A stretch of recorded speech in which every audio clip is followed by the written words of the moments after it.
আসসালামু আলাইকুম ভিউয়ার্স, কেমন আছেন আপনারা সবাই? আশা করি ভালো। আজকে আমি আপনাদের সাথে নতুন আরও একটি ব্লগ ভিডিও শেয়ার করতে যাচ্ছি। আর আজকে আপনাদের সাথে মোস্ট রিকোয়েস্টের একটা রেসিপি শেয়ার করতে যাচ্ছি। রিকোয়েস্ট বলতেছি কারণ আমি যখন এই যে দেখতে পারতেছেন স্ক্রিনে এই ছবিটা পোস্ট করেছি, তো এখানে প্রায় 250টা কমেন্টের মধ্যে 100টা কমেন্ট ছিল যে এটা রেসিপিটা আমি যেন আপনাদের সাথে শেয়ার করি। তো তাই ভাবলাম যেহেতু রমজান মাস চলে যাচ্ছে আর তেমন একটা শেয়ার করা হবে না, কারণ আলসিয়ামি করতে করতে আমি আর শেয়ার করব না। তো ভাবলাম আজকে আপনাদের সাথে শেয়ার করি। আশা করি আপনাদের কাছে আজকের এই ব্লগটা ভালো লাগবে। কেমন লেগেছে অবশ্যই কিন্তু কমেন্ট বক্সে কমেন্ট করে জানাবেন। এরপরের ভিডিওটা ইনশাল্লাহ চেষ্টা করব আমি ঈদের শপিং ব্লগটা শেয়ার করার। যেহেতু ঈদের শপিং দেখালে পুরানো হয়ে যাবে, ওই জন্যই আমি শেয়ার করতেছি না। না হলে কিন্তু আমি ভিডিওটা এডিট করে অলরেডি আমার ফোনে সেভ করে রেখেছি, জাস্ট আপলোড দিলেই আপনারা দেখে ফেলবেন। তো যেহেতু পুরানো হয়ে যাবে ওই জন্য আর এখন দেখাচ্ছি না, একবার ঈদের দিন বা ঈদের আগের দিন রাত্রেই দেখাবো। তো এখানে অনেক কথা বলে ফেলেছি। আম্মু এদিকে ইফতারের প্রিপারেশান নিচ্ছিল। আজকে চালের রুটি বানিয়েছে, তারপরে পায়েস রান্না করেছে, আর গরুর মাংস রান্না করেছে আর কি। গরুর মাংস আর চালের রুটি দিয়ে ইফতার করব আজকে। আর আমি বলেছিলাম পায়েস রান্না করতে, তাই পায়েস রান্না করতেছে। তো অনেকগুলা রুটি বানিয়েছে, আপনাদের সাথে শেয়ার করে ফেলেছি, একটু পর আবারও শেয়ার করব। এখন পায়েসটা রান্না করতেছে। আর এই ভিডিও লাস্টে আমি খেজুরের মিল্কশেক রেসিপিটা আপনাদের সাথে শেয়ার করব। ভেবেছিলাম আপনাদের পছন্দ হবে না, তাই না হলে কিন্তু আমি প্রথম দিন যেদিন বানিয়েছি সেদিন আমি ভিডিও করব ভেবেছিলাম। পরে ভাবতেছি যে আপনারা যদি না চান তাই আর দিই নাই আর কি। তো পরে দেখি যে না, 200-250টা কমেন্টের মধ্যে ছিল রেসিপি চাই।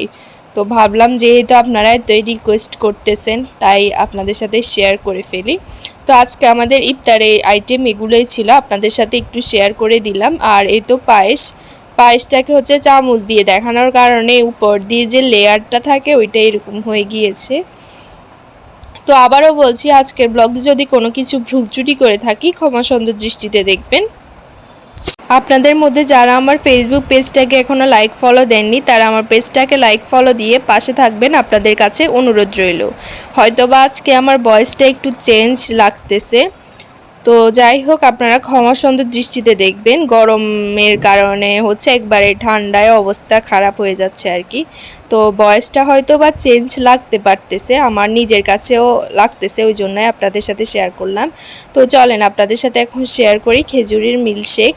তো এখানে প্রথমে আমি খেজুর নিয়েছি, আর খেজুরগুলোকে প্রথমে মাঝখান থেকে যে বিচিগুলো থাকে ওগুলো ফেলে দিয়েছি, আর ধুয়ে পরিষ্কার করে নিয়েছি। এরপর পানির মধ্যে একটু রেখে দিয়েছিলাম। তারপরে পানিটা ফেলে দিয়ে এখন এখানে প্রথমে জারের মধ্যে পানি দিয়ে দিয়েছি, তারপর খেজুর দিয়েছি, আর দিয়েছি চিনি। আর চিনিটা আপনারা আপনাদের স্বাদ অনুযায়ী দিবেন, কারণ কেউ মিষ্টি বেশি পছন্দ করেন আবার কেউ কম পছন্দ করেন, ওই জন্য। তারপর এখানে দুধ পাউডার দিয়ে দিয়েছি 2 চা চামচ। তারপর কনডেন্স মিল্ক দিয়ে দিচ্ছি অল্প একটু পরিমাণ, দেখতেই পারতেছেন। তারপরে এখানে লবণ দিয়ে দিয়েছি স্বাদ মতো, আর দিয়ে দিচ্ছি বিট লবণ। এই তো দেখতেই পারতেছেন পুরো রেসিপিটাই আপনাদের সাথে কিন্তু A to Z শেয়ার করেছি। আপনারা বাসায় ট্রাই করে দেখতে পারেন, আশা করি আপনাদের কাছে ভালো লাগবে। এখানে একটা কলাও দিয়ে দিয়েছি, আর আপনারা যদি কলা পছন্দ না করেন তাহলে কলা না দিলেও চলে। তো এখন এগুলোকে ব্লেন্ডারে ব্লেন্ড করে নেব। অলরেডি ব্লেন্ড করা শেষ, আর দেখতেই পারতেছেন। আপনারা চাইলে একবার হলেও বাসায় ট্রাই করে দেখতে পারেন, আশা করি আপনাদের কাছে ভালো লাগবে। যতই হোক ইফতার কিন্তু একটা হেলদি ড্রিঙ্কস এটাই। তো এখন এই তো দেখতেই পারতেছেন। এখন এগুলোকে আমি ফ্রিজে রেখে দিব ঠান্ডা হওয়ার পর্যন্ত, তারপরে ইফতারের সময় নামিয়ে এই তো। আর দেখতে যেমন সুন্দর হয়েছে, খেতেও কিন্তু খুবই মজা হয়েছে। আপনারা চাইলে ট্রাই করে দেখতে পারেন।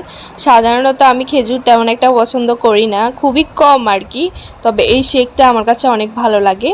আপনারা চাইলে বাসায় ট্রাই করে দেখতে পারেন। আবারও বলছি, আজকের ভিডিওতে যদি কোনো কিছু ভুল ত্রুটি করে থাকি ক্ষমা সুন্দর দৃষ্টিতে দেখবেন। আপনারা সবাই ভালো থাকবেন, সুস্থ থাকবেন। আপনাদের সাথে নেক্সট কোনো একটা ভিডিও নিয়ে আবার চলে আসব। আজকের মতো এখানেই বিদায় নিচ্ছি। আল্লাহ হাফেজ।